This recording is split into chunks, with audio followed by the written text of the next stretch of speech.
상태에서 이제 딱 나누는 거예요.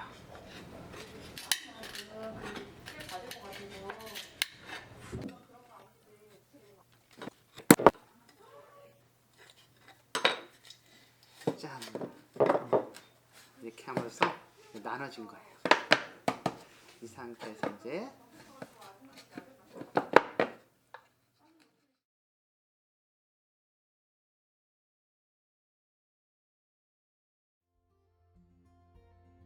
네, 안녕하세요.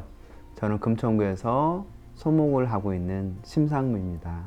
저는 나무를 활용해서 기본적으로 가구를 만들고 있고요. 처음에는 전통 가구로 시작했어요. 그래서 디자인 가구를 만들다가 요즘은 소품도 저희가 하고 있고요.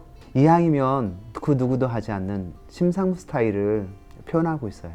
만드는 걸 어릴 때부터 굉장히 좋아했었어요. 갖고 정말 시골에서 살다 보니 낫으로 대나무밭이 저희 옆에 있었는데 엄청 다친 과정 속에서도 나무의 따뜻함, 또 어린 나이에 나무를 다루기가 가장 쉬웠잖아요. 제가 시작할 때 당시에는 DIY 가구 개념과 DIY도 사실 자기가 좋아서 자기 스스로 만드는 걸 DIY라고 하는데, 지금도 DIY 과정과 이 짜임 과정이 나눠져 있어요. 사실은 두 개 다 DIY로 표현하면 다 표현할 수 있는데, 짜맞춤 가구와 어떤 피스를 사용하는 가구들이 이제 있는데, 사실은 기초 기술, 테크닉적으로 보면 수공구를 활용하는 짜임, 전통 기법의 짜임 방식이 기초가 되는, 베이스가 되고 기초가 되는 기술이 가장 안정된 기술로 보면 돼요. 그래서 저는 입문할 때 전통 짜임 기법의 방법으로 수공구를 사용하는 그 기술을 원했고, 그 길을 선택한 게 된 거죠. 이 가구의 짜임새라든가 뭐 그런 것은 전반적으로 전 세계가 동일해요. 약간의 차이가 있죠. 근데 이 토착화, 토속화, 그 나라에 왔을 때 사실은 나무다 보니까 재료가 한정되어 있다 보니 오래 사용할 수는 없어요. 200년, 300년이 가장 긴 가구로 보면 되는데, 우리 조선의 가구를 보면 우리 체형이 작고 그러다 보니까 우리 형태, 집의 형태, 초가집의 형태에 걸맞게 우리가 또 난이 많았잖아요. 그러다 보니까 피난길에 가지고 가기 편하게 그렇게 구성되어 있고, 온돌방 문화다 보니 이 다리가 좀 들려 있는 형태, 이런 식으로 변화가 있는 게 우리 가구들의 특색이에요. 재료 구하기가 사실은 우리 전통 가구를 만들려면 나무가 귀해요. 가격도 상당히 많이 가고요. 그러다 보니까 우리 전통 선배 목수님들은 오래 전부터 그 선배분들이 가지고 있던 재료 또는 그것들을 재료를 미리 준비해 놓으셔서 그렇게 어렵지 않을 수 있으나, 요즘 젊은 목수들이 접근해 가기에는 재료 구하기가 상당히 어렵다고 봐야 될 것 같아요. 저 개인적인 주장일 수도 있고 생각일 수도 있지만, 전통이라는 게 뭘까부터 저는 접근해 가고 있어요. 가구를 만드는 소목장으로서 가장 먼저 생각해야 될 게 뭘까 고민하는 게 요즘 저의 이슈이기도 해요. 즉, 가구를 만들어 놓고 건물을 짓진 않아요. 건물을 지어 놓고 그 건물에 어울리는 가구를 만들죠. 한옥이 다 없어지고 있어요. 다 아파트 문화죠. 그렇다면 아파트, 현대적 디자인적 건물에 어울리는 가구를 만들어야 되는 게 가구쟁이들의 소임일 수도 있어요. 그래서 저는 기반은 전통 가구, 한국 전통 가구의 기법을 사용하고 그 디자인적 요소를 가지고 가지만, 그 건축, 현대적 건축에 어울리는 뿌리와 전통의 뿌리와 현대적 디자인이 어울려지는 그런 가구를 만드는 게 제 꿈이고, 그렇게 구현하고 지금 실현해 가고 있는 게 저희 과정일 거예요. 저는 아까 저희 실장님이 공방에서는 실장님, 집에서는 이제 아내인데 24시간 항상 있어요. 벌써 10년 넘게 같이 작업을 하면서, 집에서 공방에서. 근데 같은 부부이면서 동반자이면서 같은 팀이기도 하죠. 근데 항상 힘이 돼요. 버티는 이유도, 희망을 갖는 것도 아마 아내 덕분일 거예요. 저는 이렇게 담으려 생각을 안 해요. 이왕이면 터는 거고요. 그리고 저는 동적인 걸 되게 좋아해요. 노동을 좋아하고 땀 흘리는 걸 좋아해요. 저는 조기 축구를 한 20년 가까이 다녔고요. 지금은 배드민턴을 이제 코로나 때문에 많이 줄여서 운동량을 못 하는데 저는 몸으로 하는 활동을 좋아해서 운동을 굉장히 좋아해요. 근데 저는 그냥 좋아하지 않고요. 가장 열정적으로 하는 사람이에요. 20명 중에 1등으로 열정을 쏟고요. 온몸을 다해서 충분히 그 시간을 즐기고 있어요. 그러다 보니까 담는 건 별로 없어요.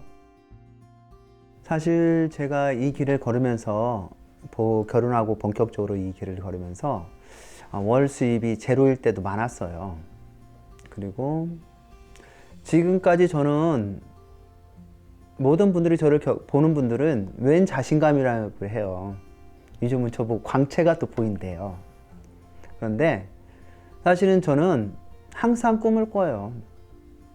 그리고 제가 지금까지 만들어온 심상구 스타일이 반절 정도는 꿈에서 해결된 거예요.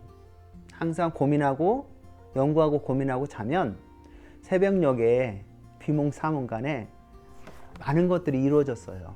지금 제 아내와 또 저희 초등학교 6학년이 딸 하나가 있는데 우리는 하나라고 한 팀으로 저는 생각을 해요. 3개월 전에 명동성당에서 전시회를 했을 때 처음에는 저는 개인전으로 생각하고 심상무 개인전으로 생각했어요. 근데 그걸 준비하는 과정에서 밤 11시, 12시까지 일주일을 준비를 했어요. 우리 가족 스이서, 3명이서. 그리고 철수할 때 우리 가족 셋이서 했어요. 그러면서 그 과정 속에서 저는 이건 개인전이 아닌 가족전이다 라고 명칭을 바꿨어요. 저는 오늘도 그렇고 내일도 그렇고 우리 3명만 있다면 저는 뭐든지 무섭지 않아요. 그리고 그게 저한테는 희망이고 꿈일 거예요. 쟁이가 작업을 할 때는 자존심을 걸거든요. 그리고 이것을 제가 만든 걸 누구한테 줬을 때 사랑을 받길 원해요. 저도 사랑을 받길 원하는 거고요. 그래서 최선을 다해서 만들고 사실은 많은 분들이 가격의 기준을 둬요. 근데 쟁이가 가격을 무시하지는 않지만 존중하지만 저를 바라보는 시각이 조금은 열린 마음으로서 대해주면 저도 조금 더 사랑을 담은 작품으로서의 고객한테 드릴 수 있는데 때로는 그러지 못할 때가 좀 있어요. 참 어려운 부분이긴 해요. 그런데 지금까지 잘 해왔고요. 또 저는 제가 심상무란 이름을 걸고 하는 이유 중에 하나는 저는 만들어 놓고 팔기를 원해요. 그리고 마음에 드신 분이 선택하시기를 원해요. 그리고 앞으로 제가 이제 이 일을 하면서 좀 바람이 있다면 나눔을 하고 싶어요. 제가 지금도 적게나마 나누고는 있지만 앞으로는 이 과정 속에서 이루어지는 것 중에 많은 부분들은 저는 재단을 통해서 나눔을 꼭 실천하고 싶어요. 그게 저의 희망이기도 해요. 마을기업은 저희가 2011년도에 저희가 이제 1회 때 저희가 이제 금천구에서는 1번 첫 번째로 마을기업 선정됐고요. 마을기업은 행안부 서울시 금천구에서 지원을 해주고 있고요. 마을기업은 그 지역, 그 마을에서 인적, 물적, 그러니까 인적 자원과 물적 자원의 어떠한 특별한 자원을 통해서 그 지역의 서로 사회적, 더 선순환 구조의 어떤 생산적인 일을 하는 하나의 기업으로 보시면 돼요. 이제 아내의 도움이 컸어요. 아내가 이제 그때 당시에 이 목공 관련돼 있는 사업계획서를 하나 쓰게 됐어요. 사업계획서 쓰는 수업을 받게 된 거죠. 그러면서 저희가 자료를 좀 정리할 기회가 있어서 자료를 정리해 놨는데 그 2011년도 금천구에서 사회적 경제 아카데미가 있었어요. 그것을 제가 일기생으로 수료를 했는데 수료하는 시점에서 마을기업 공모가 뜬 거예요. 그래서 저희는 사업계획서도 준비돼 있었고 마을기업 사회적 경제가 뭔지를 알고 있어서 저희가 신청하게 됐어요. 근데 운 좋게 저희가 1등으로 선정이 돼가지고 저희가 그때부터 본격적으로 마을 기업으로서 또는 어떤 아이들하는 어떤 공방으로서의 그 길을 이제 가기 시작한 거죠. 상호 시너지예요. 저희는 이 목공으로서 무언가 이 지역에 봉사하거나 어떤 서비스를 제공하는데 그 목적이 있고요. 그래서 저희는 저희 것을 지역에 나눔으로써 저희는 이 지역과 같이 공생한다는 걸 생각해요. 아이들한테는 또 하나의 직업군으로서 또 저희가 하나의 롤 모델이 보여드릴 수 있는 기회를 제공해 줄 수 있는 그런 기회라고 생각을 해서 상호 좋은 관계가 지금 유지해 왔고 앞으로도 저희는 그런 모든 지역 주민들한테 저희 서비스를 인해서 그분들이 좀 더 나은 삶이 향유하길 저는 기대하고 있고 바라는 거죠. 저도 고민하는 부분이에요. 앞으로 4차 산업에 있어서 어떠한 융합될 수 있는 현대 기술과 융합될 수 있는 공예가 그래서 저는 그 길을 가고 있다고 저는 봐요. 저의 작품, 저의 이 심상 스타일에는 많은 스토리텔링이 들어있어요. 제가 제 작품을 설명한다면 3시간 정도를 설명을 해드려야 돼요. 그래서 이 3시간 동안 말씀드리는 게 다 스토리텔링, 심상무한테만 들을 수 있는 이야기들이에요. 그리고 이 공예 중에서 특히 목공예가 앞으로 4차 산업에 유입이 될 때 어떤 효과가 있을까라는 고민을 저는 항상 해요. 앞으로의 세상은 디자인의 세상일 거예요.